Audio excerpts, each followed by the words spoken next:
golfers, if not to billiard players, in off his opponent's ball.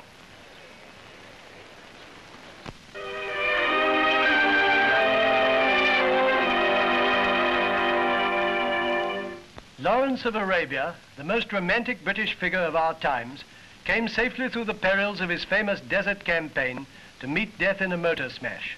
During the war, he organized and led the Arabs of the desert in their revolt against the Turks, whom the British forces were fighting in Palestine. As an archaeologist in the Near East, this young Oxford Don had become familiar with the language, life and character of the nomad tribes. When the Arab revolt began, Lawrence was sent to act as a link with these highly irregular allies. On their fast camels, the desert raiders were a dangerous threat to the Turkish line of communications, and under Lawrence's daring leadership, they constantly attacked and disorganized the enemy. The Arab commander, the Emir Faizul, son of the Sheriff of Mecca, gave Lawrence his entire confidence. In this, the only cinema film ever taken showing Lawrence at the front, we see him barefooted and wearing Arab robes. He stands with hands clasped on the Emir's left, interpreting a conversation with a British officer who also wears an Arab headdress. This revolt in the desert reached its climax in the capture of Damascus.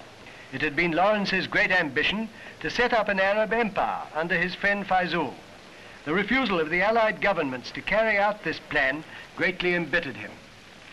After serving in the Royal Air Force under the name of Shaw, he retired to this little cottage lost amid the Devonshire moors.